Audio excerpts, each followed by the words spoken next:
Thank you so much for joining us today. Elijah, it's good to be here, my man. Thanks for having me. I wouldn't miss it. Well, it's great to have you today. Thank you so much. Our viewers always appreciate hearing your insights in the bullion market, in the gold and silver markets, what's happening right now. Just today, for the first time in over a decade, I think like 13 or 14 years now, silver broke above the $44 level. So I think that's the big news today. Also, gold is reaching all-time highs above 3,700. What would you say are the main drivers at the moment? Well, I mean, it's physical demand coming into the COMEX, coming out of London, coming out of Switzerland. The demand is off the charts. The lease rate in London, which is typically 0.5%, rarely gets above 1 or 1.5%, even in times of stress, and then it would typically only be for a short period of time. The lease rate is the rate at which it would cost to borrow bars to short or to cover a position, is as high as between 5 and 6.5%. And that's an anomaly, to say the least. It signals great tightness inside of the market at the highest of levels. The amount of silver that's coming into the COMEX is off the charts. From a technical formation, you have a 45-year cup and handle that might be as powerful of a formation as you will ever find in technical analysis, especially one that is mature as silver, 45 years. And the way that it works is the beginning of the cup would have been 1980 at $50. And then it goes down to the bottom, the shape of like a bowl or a cup, to $4 or thereabouts in the early 90s, and starts to come back up to 2011, almost to the top of the cup, doesn't preach it, comes down in consolidation for the handle, and here we are at basically $44, very close to moving back up. Now, the way that works is once you breach that level, the top of the lip of the cup, the $50 level, first of all, there is no resistance at all. But the way technical charting would work is that you take the difference between the top of the cup and the bottom, which is approximately from 50 to 4, about $46, you would add it onto the top, and your next target upside would be $96, 96 to $100. Is that crazy? No, it's not. I mean, triple-digit silver is something one could expect at some point. And then when you realize that the government reclassified silver now as a critical element, a critical mineral, they've put a floor under the price of silver. And so I think, all of the talk over the last 6-7 months, and I said no from the get-go, this is not about tariffs, never was. It was a ruse to bring it all back. This is reshoring. This is understanding that the biggest money in the world understands the significance of things like silver. The biggest traders here in the United States, the institutional traders, when they start to pay attention, when they start to accumulate, we should all pay attention. We've been talking about this on a central bank level for a few years now, about the deliveries into COMEX for a few years now, about the accumulation by India, by Russia, by Saudi Arabia, by China. China flying around the world and buying doré when they're the second largest producer in the world, sending it back to China for refining. Why would the second largest producer of silver in the world find it necessary to fly to Latin America to buy concentrate and doré directly from a miner, pay double what the West will, ship it back for refining, if it were just this this rock that hasn't done anything forever? And I don't know, silver right now feels to me like gold did about a year ago, when it was right in the $2,100, $2,200 range, and it kept trying to break out and would, consolidate and try to break out, come down, consolidate, in a long period of consolidation, and then broke through, and it hasn't looked back.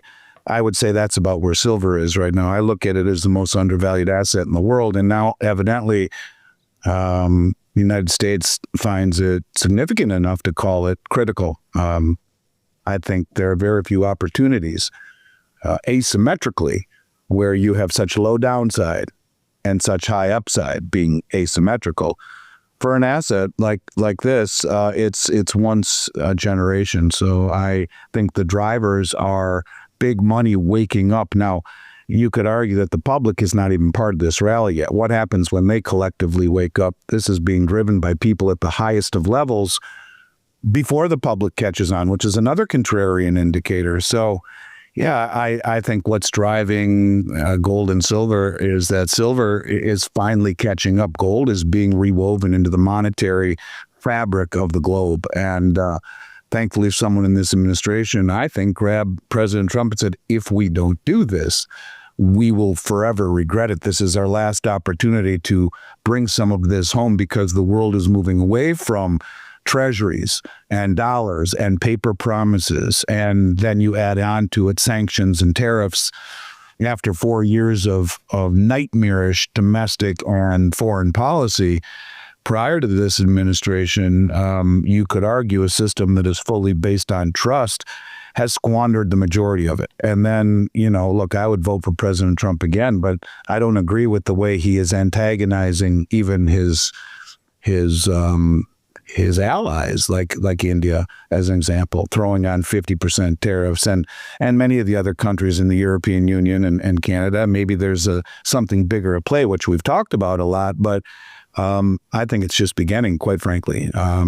Look, you have a comment coming out of Goldman Sachs a couple weeks ago that if the market even thinks that the Fed has lost independence, well, okay, the firing of Lisa Cook, who's going to go in there? It'll be a Trump bobo. You look at Stephen Murin replacing the last Fed official who left, who is the author of the Mar-a-Lago Accord. The Fed has lost independence. And mind you, this is nothing new. You go back through history, you'll see this happening with multiple presidents, but it's like they give you crumbs and the crumbs. Well, we told you that this could happen. And now you have, banks talking as high as $6,600, 4,000 being base case for most of these banks. Look, you put silver at 5,000, like Goldman says, and divide it by 70, which would be, way higher than its average for the past 100 years, and still 10 times higher than it's coming out of the ground at. You're talking $75 silver or thereabouts. So, to me, this is just beginning, Elijah. Honestly, I do believe that. And I think this is the time that most of us have been talking about as, typically following suit way early. But I'd rather be months and even years early than 60 seconds late when the switch flips on this. Right. And I think this period of time has been, 14 years since we've seen $50 silver. And, before then, decades from the 1980 when we saw $50 silver. This idea that silver was below its 1980 high is kind of crazy. And it's still below that. And you can't really say that about any other commodity out there. Gold's at all-time highs. It's way above its 1980 high. But I think this time frame, from here, it's just $6 more, right? We were just at $38 silver. You just make that same move again. We're at $50 silver. And as you mentioned, there's a strong argument to be made. We could see significantly higher prices for silver. I did want to ask you about what you're seeing in the bullion market. One thing that I've noticed over the last couple of weeks is an increase in premiums on some products like gold American Eagles. We're seeing increase. We're seeing some increase in platinum products. What is your take on, do you think the public is moving in at all at this time? It seems like there's still pretty low demand on the retail side here. Well, business has gotten really busy lately. But busy, I would argue, with much more well-heeled investors that are getting concerned. It's easier to make money than it is to keep it. And I think a lot of people who have, maybe they're getting towards the twilight of either their career or of their lives, and they're looking at things that are unfolding here. There's a very deep interest all of a sudden. But to your point, yeah, the public is still largely anesthetized when it comes to the merits. I've talked, and I'll get to your question on the premiums, but I've talked at length with people like your father over the last few weeks, where we see all-time high participation in the stock market at about 55% by the public, highest ever, higher than the 1929 peak. Higher than the .com anytime. And along that same lines, you have the highest participation of the retail crowd in options ever, which is speculation, and the highest margin debt, over $1 trillion ever, which is leverage. So the public is all in on speculation and all in on leverage, as the insiders, Warren Buffett sitting on $500 billion in cash, Bezos selling $7 billion in Amazon since June 1st, the insiders at NVIDIA dumping shares, the board members, the insiders, Jamie Dimon, all of these people selling stocks, Zuckerberg, the insiders are selling at a 7-to-1 clip. The institutionals have been selling between $2 and $4 billion a week since June. And so you have the insiders with the information leaving and the public all in on leverage and margin and speculation. And then the other end, you have deliveries coming into COMEX that no one has ever seen before. At the same time, the public has zero exposure to it. So you talk about a contrarian indicator on both sides. It's enormous. The premium thing is the strangest thing I've ever seen in my career. You're right. The Eagles are going up, both gold and silver. The U.S. Mint hasn't made any platinum Eagles in at least 2-3 years, none this year. We'll see if they make them next year. The rumor is they're not. Platinum is very similar to gold in terms, in my mind, of its manipulation, its setup. You have the head of the Japanese Tokyo, the TOCOM, Tokyo Commodity Exchange, who says, look, London is trading 3 million ounces a day of spot contracts, deliverable platinum contracts, but there's no platinum in the vaults in London or Switzerland to deliver. You look at the chart that Ed Steer, that your dad has showed about Ed Steer, the shorting on COMEX, it's silver number 1, platinum number 2. There's a lot of value in platinum, but the spreads are high because the availability of product is low. It's a strange time. And maybe the reason you're seeing the Eagles go up is that when a lot of the new clients that we have, the big orders that we are doing, the people want gold and silver Eagles. There's a certain level of comfort for a lot of people. You have, as we've talked about at length, 11 states already that recognize precious metals, many of which is specifically gold and silver Eagles as legal tender, and the U.S. Mint can't keep up. So the primary distributors who buy all of the large shipments from the mints, when the mints run out of product, the primary distributors now become the de facto market makers, and it's a function of supply and or demand. Spreads are very high right now because the price is getting higher. I remember, just a few years ago, like even with $1,500 gold, you're talking $30,000 for a tube of silver Eagles. Now they're almost $80,000. And so cost of inventory is getting higher. Our premiums are going higher. And there's volatility that we expect to see based upon what we have seen for a very long time. But maybe the rules are being rewritten. Maybe things are changing. Maybe the government, for once, is going to let the price go higher instead of stepping on it through levered futures contracts. Maybe this has a lot to do with all the metal coming back, the reclassification of silver as strategic or critical, all of the talk of gold being woven into the back end of the treasury market. He who has the gold makes the rules, says Trump. There are a lot of reasons to think that maybe this time is different. Now, usually when you hear that, you should run. This time is different. But I will say it does feel different. Ultimately, we'll have to see how it plays out. But I don't ever remember in all of my years doing this, Elijah, which is almost 36, seeing a market with this continual strength. And every time it's hit, it just comes right back. That is a characteristic that is certainly new.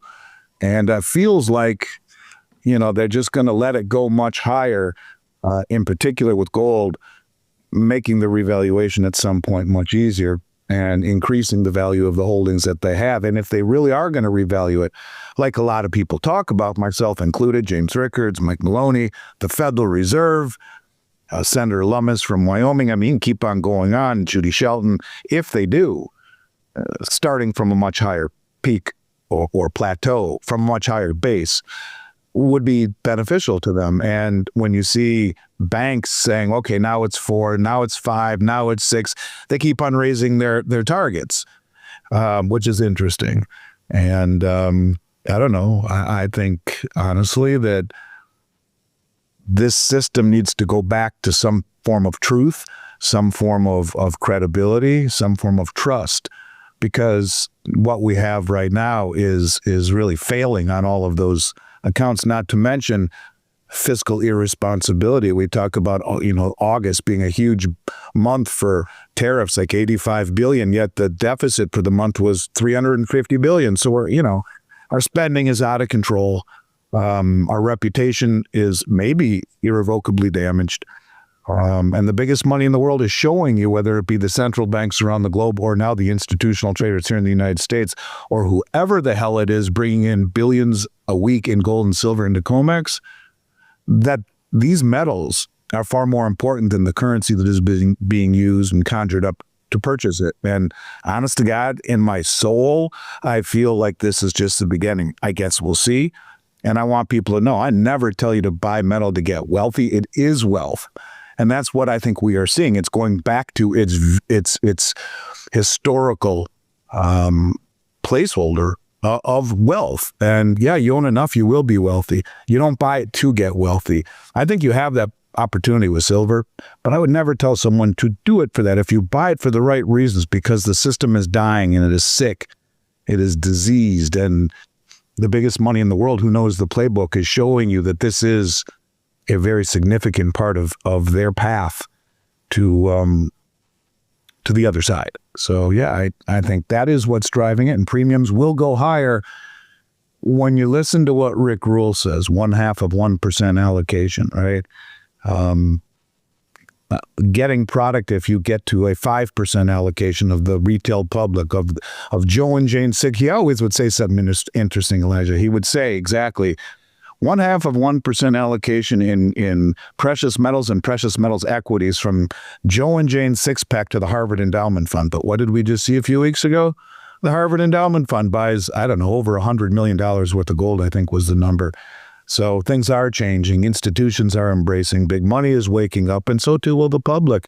Of course, it'll be far too late for most people because they move after the big money is fully positioned. We're watching the big money get positioned on COMEX and all the deliveries off of the world's exchanges, including the COMEX. A lot is being stuffed in there by big money, but a lot's leaving too.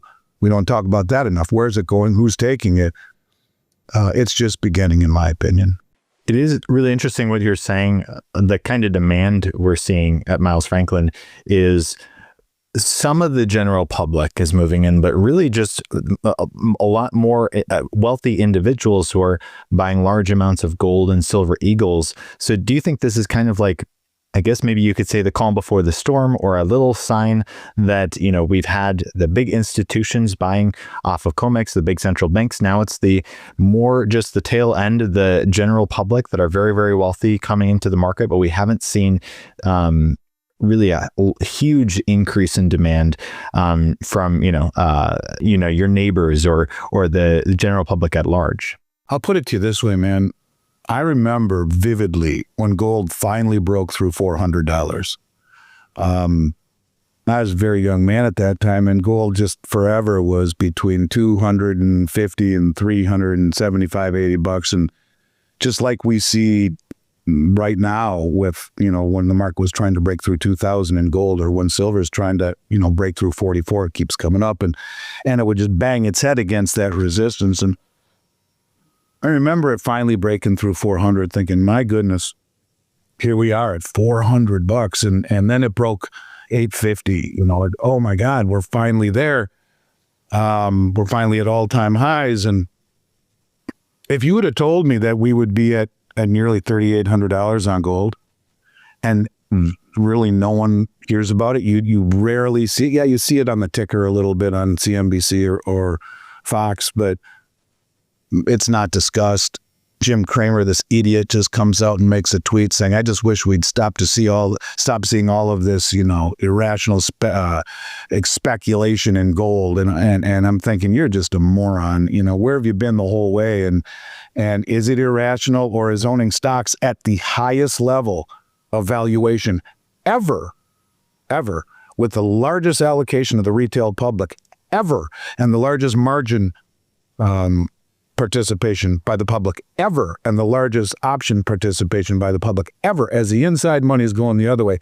I mean, the guy's just an idiot, but this is why people don't get it, because unless you're spending time watching Liberty and Finance or Miles Franklin or Peter Schiff or any of the people out there that are doing this work, Vince Lancy, I mean, there's so many good ones. I don't mean to disrespect anyone by not saying Gregory Manarino. I mean, the list goes on and on and on. And if you're not paying attention, you don't see this. You don't get it. You don't know it. You may hear this and that. You may go try and buy a necklace for your wife or your girlfriend's, anniversary or whatever. You realize, wow, gold's expensive right now.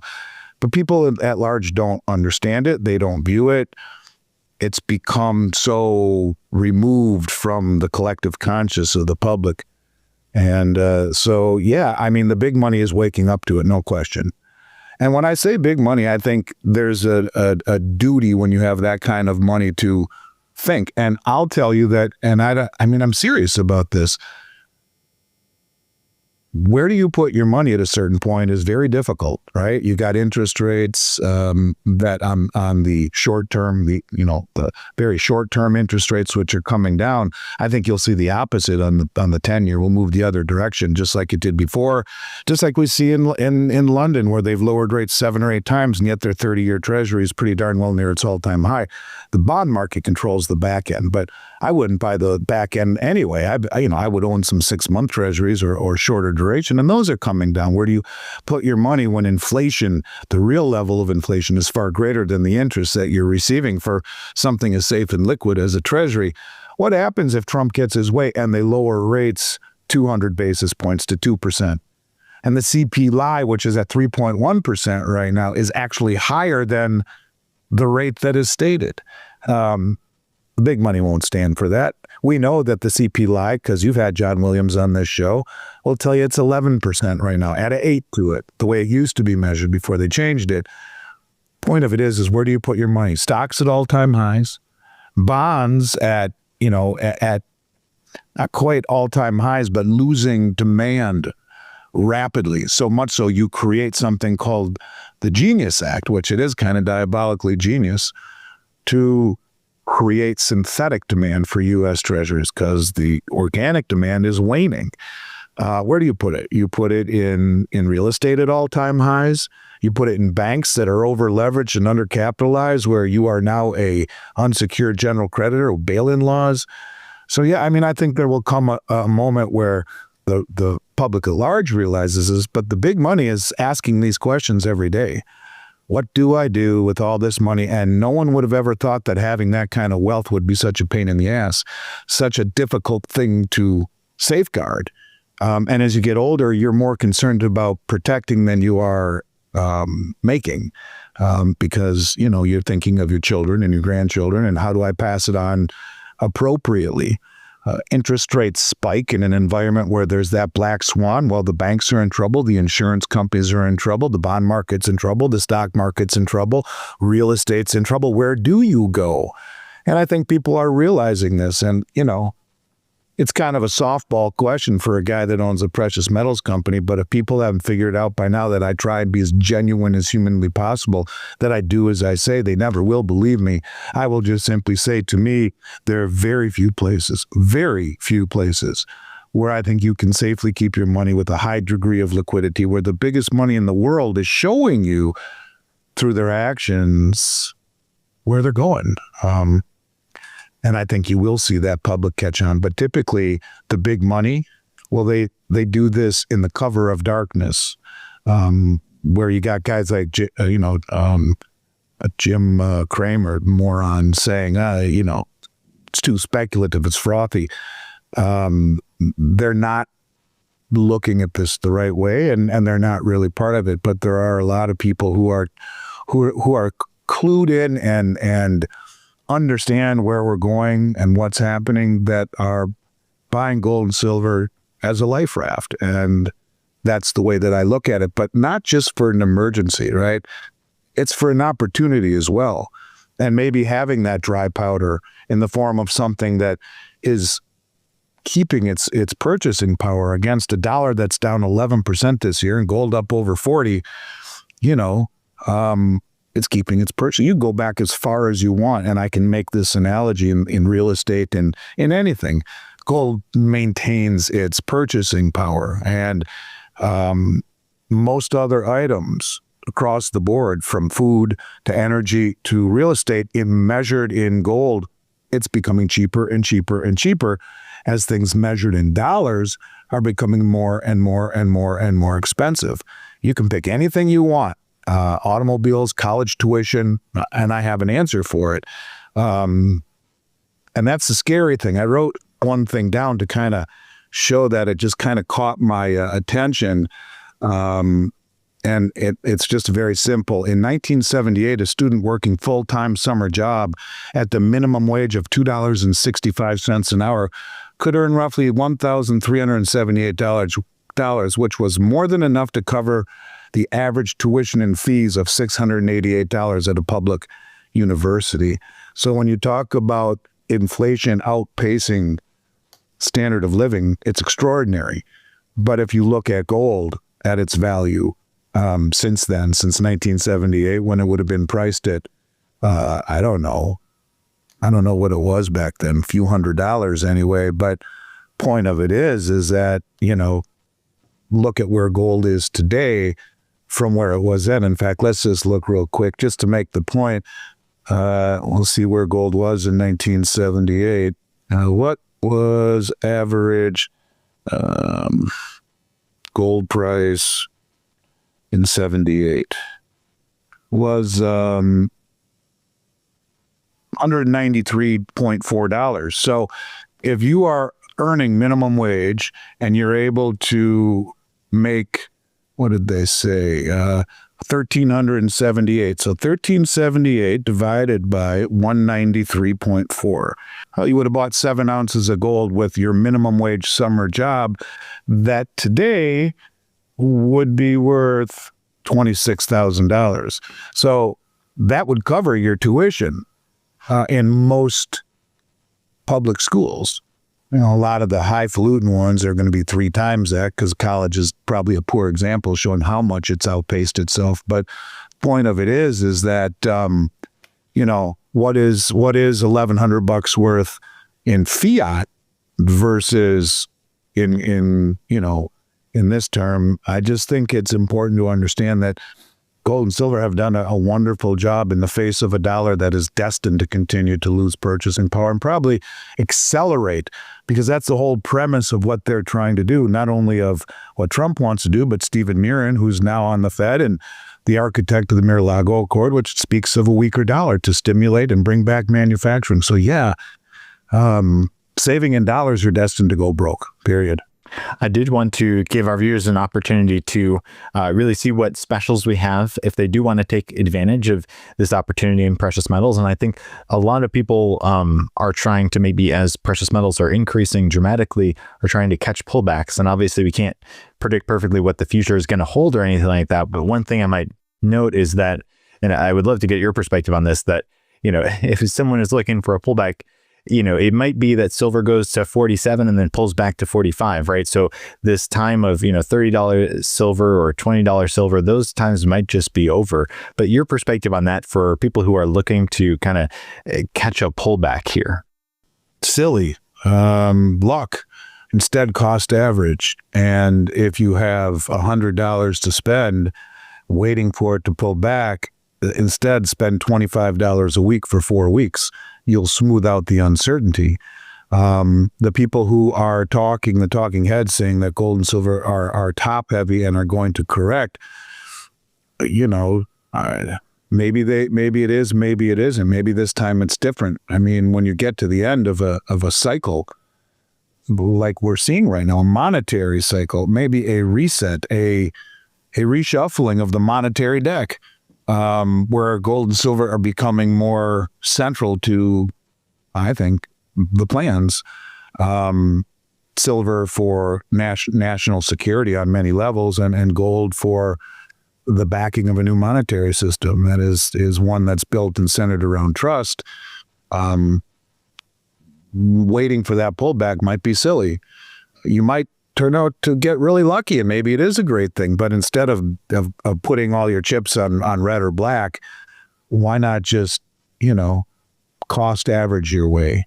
And that's probably a more measured, safe way to make sure that you don't miss out. And in retrospect, which is always, hindsight 2020, maybe it would have been better to wait, maybe not.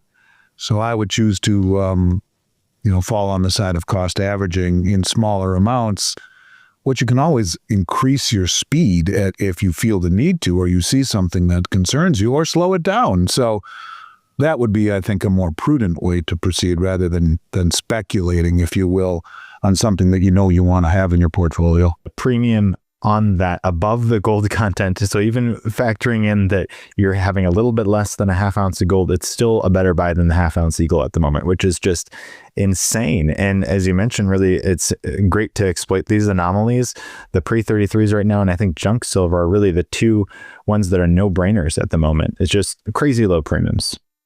100%. And especially PCGS NGC certified like these are. I mean, it's truly crazy to me. And never in my career have I seen it like this. So that is what you do. When the opportunity cost is eradicated, in this case, in my mind, you would be incentivized to own these, and they're certified, and they're a piece of Americana, and they're going to be a minimum of 118 years old, minimum, in uncirculated condition, fully certified in museum quality, hermetically sealed holders. I don't know. It just seems like a no-brainer, like you said. I agree. Couldn't agree more. Before we let you go, Andy, we just really appreciate you always spending this time with our viewers. Any last thoughts before we leave you? I just think that we are entering that phase right now. Usually I go back through my career, and Labor Day is usually that moment where things start to change, and we're here. And I think we're in an environment where everything seems to have accelerated.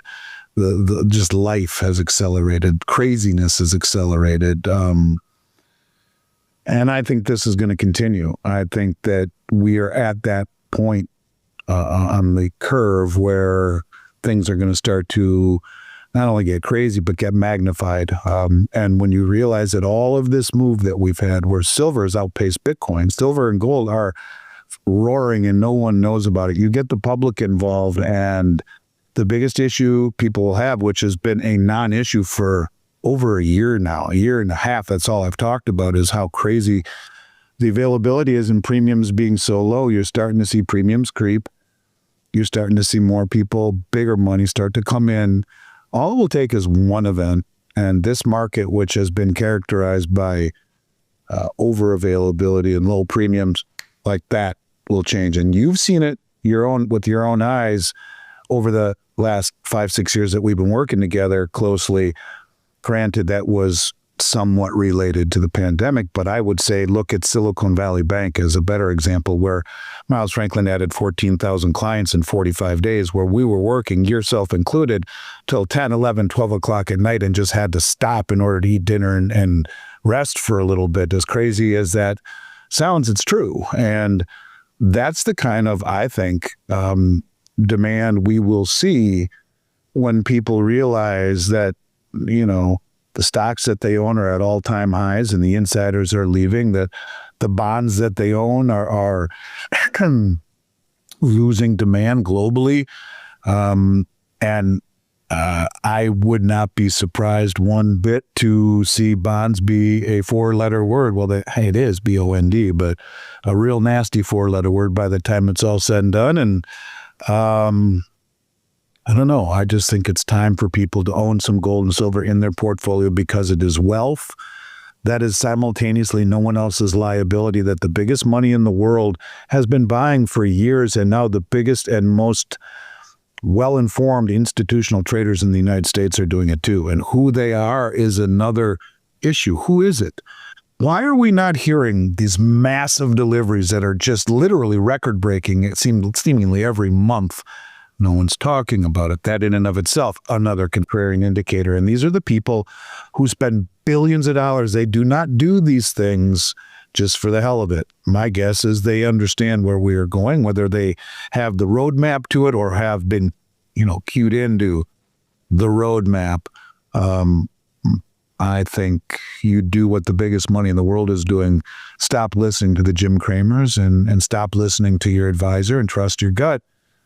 In the end, I think you'll be glad you did. And instead of jumping in with both feet, as someone silly enough like myself may do, I would say cost average your way through, and you'll end up smoothing out that uncertainty curve, since really none of us have a crystal ball, at least any that work.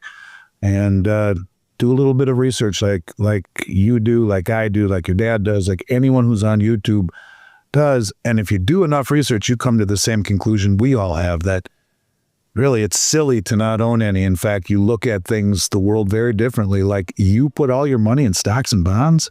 Really?